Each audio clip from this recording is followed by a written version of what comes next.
All right, so it has been announced that the Indiana Fever will be signing Natasha Howard to be their next starting forward. I'm personally excited about it, ecstatic even, but I'm here to do a temperature check with my fellow Indiana Fever fans to see how you guys feel about it. Do you like this signing? Do you think she puts them into that next level of being a true contender next season? Let's talk about it. I'll give you my thoughts. Before I do, let me go ahead and pull up the announcement and just read that really quickly. Oh yeah, we're definitely gonna block that ad out. All right, three-time WNBA champion Natasha Howard will sign with the Indiana Fever as a free agent, sources told ESPN on Friday. Howard referenced her return to Indiana on Instagram, posting a photo from when the Fever drafted her in 2014, writing, "Back to where all my dreams came true."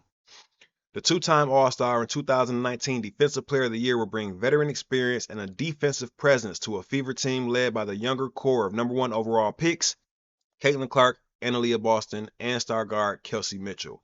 Howard, a 6'2 forward, returns to the franchise that drafted her fifth overall out of Florida State.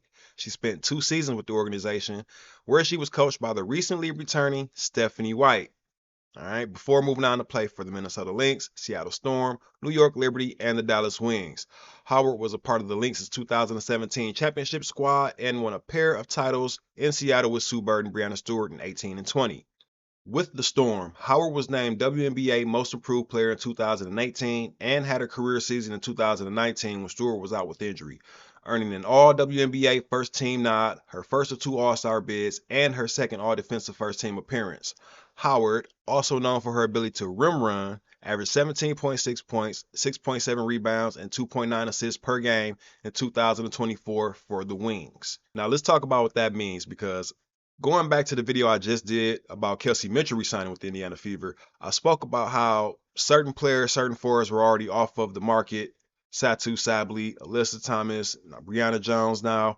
And me personally, I was looking for a more defensive-minded player. Even though, going back to the All-Star weekend, I made the video about Satu Sably joining the team. But like I said, things have changed since then. Things have changed, their trajectory has changed, and I feel like they're really in contention. But in order to be a true contender, you have to be in the top 20 to 25% in both defense and offense. And I didn't feel like Satu necessarily made them better in defense. They're already up there in offense. So a defensive player was exactly what I felt they needed in this moment. Somebody more defensive minded, but also good on the offensive end, not a liability. That's exactly what they signed with Natasha Howard. 17.6 points a game, plus a defensive stalwart. This was a great signing. Didn't give up a single asset to get it as well, which was very, very important. Getting Natasha Howard for no players, no draft picks or anything involved, that's a super win for the Indiana Fever. This really almost puts them over the top, in my opinion, because now they still have Alyssa Smith as an asset to move. They still have that number 8 pick as an asset to either draft or move. I think they're set up in perfect position now with the resigning of Kelsey Mitchell and the signing of Natasha Howard without giving up anything at all. Just me, myself. I really like this move more than any move they could have done. Signing Satu, signing Alyssa Thomas, or whoever else, getting a pure, straight out free agent, an actual free agent, was the best move in my opinion. But you guys let me know what you think. And what do you guys think the next move is? Now that they have that forward spot locked up, they have Boston at the 5, they have Howard at the 4. All right. Is Hull our starting 3? Is Lexie the starting 3? Or do they need to upgrade there and move Lexie back to the bench? I personally like her as a closer. I don't mind her as an opener, but I love her as a closer.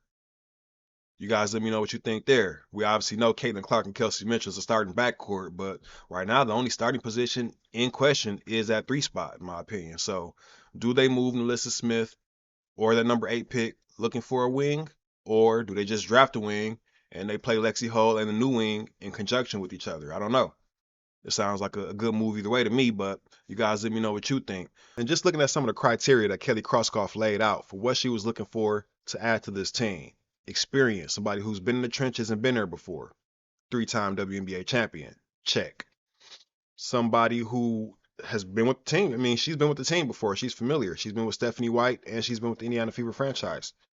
It seems like a big Indiana Fever reunion going on right now. They're bringing back the best of everything that was Indiana. So that's also a check. We all know that she's a rim runner, and Caitlin Clark loves rim runners. That's something that we're missing now that Timmy Fagbilly is out. They replaced that. Check.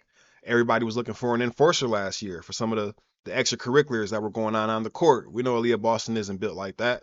We know Alyssa Smith wasn't necessarily built like that.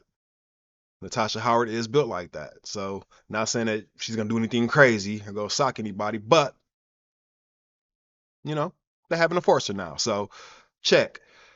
I really like this move all the way around the board, to be honest with you. It's hard for me to look at this and find a downside at all. I'm just anticipating whatever the next move will be, but I think this is a great signing, you guys. I'll be honest with you. Do I think this puts them into contention as like a true contender, a top 3 contender? Are they better than New York, Minnesota, or Las Vegas right now? I think this pulls them almost even. I think that you have to also factor in the fact that Caitlin Clark will be better in her second season than she was in her rookie season. So I'm looking for some improvement there, as well as Aliyah Boston. She's still developing. She's not a finished product yet. And so I'm still looking for some growth from those two, which would really push them into contention. But right now, I feel like they're still a move away.